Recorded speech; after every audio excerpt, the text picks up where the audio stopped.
তোমরা তো লাস্ট পার্টে দেখেই নিয়েছো যে আমি পায়েস রেডি করে ফেলেছি, এবার খিচুড়িটা বানাবো। আর আমি কিন্তু পায়েস করতে করতে সব সবজি বানিয়ে নিয়েছিলাম। আর প্রথমেই আমি 5 রকমের ভাজা ভেজে নিয়েছি। আর আমি না কিছু রান্না করতে গেলে আগে ভাজি যেগুলো থাকে সেগুলোই করে নিই, তাহলে আমার একটু বেশি সুবিধা হয়। আমি ডালটাও ভেজে নিচ্ছি। আর যেহেতু ইন্ডাকশানে রান্না করছি, আমার অনেকটাই প্রবলেম হচ্ছে। যেহেতু আমি ইন্ডাকশানে একদমই রান্না করি না, শুধু মাম্মার খাবারটাই তৈরি করি, আর দুধ গরম জল গরম এগুলোই করা হয়। খিচুড়ি রান্না করার কড়াইটাও অনেকটাই ছোট হয়ে গেছে, তার জন্য ইন্ডাকশন বন্ধ করে তারপরে আমি সব সবজিগুলো দিয়েছি, তাহলে জলটা পড়ে যাচ্ছিল। এদিকে আমি 5 রকমের ভাজিগুলো সাজিয়ে নিচ্ছি।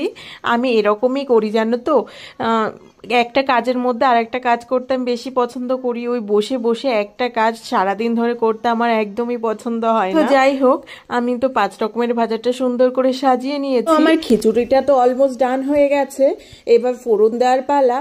হ্যাঁ, তার আগে আমি বাদামটা একটু ভেজে নিচ্ছি, যেহেতু বাদামটা প্রথমে ভেজে রাখতে আমি ভুলে গেছিলাম। জানো তো, একটু নারকেল দেওয়ার ইচ্ছা ছিল, নারকেল ছিল, বাট হাজবেন্ড নারকেলটা আমার ভেঙে দিতে পারেনি, ওর জন্য আর দিতে পারলাম না। এটার জন্য একটু মনটা কেমন করছিল, নারকেল থাকা সত্ত্বেও দিতে পারছি না। আমার ফোড়নটা তো রেডি হয়ে গেছে, এবার খিচুড়ির মধ্যে দিয়ে দিলাম। যেহেতু খিচুড়িটা পুরো কড়াইটা ভরে গেছিল, আমার ফোড়ন দেওয়ার সময় কিন্তু অনেক বেশি ভয় করছিল। যাই হোক, আমার খিচুড়িটা তো কমপ্লিট হয়েই গেছে।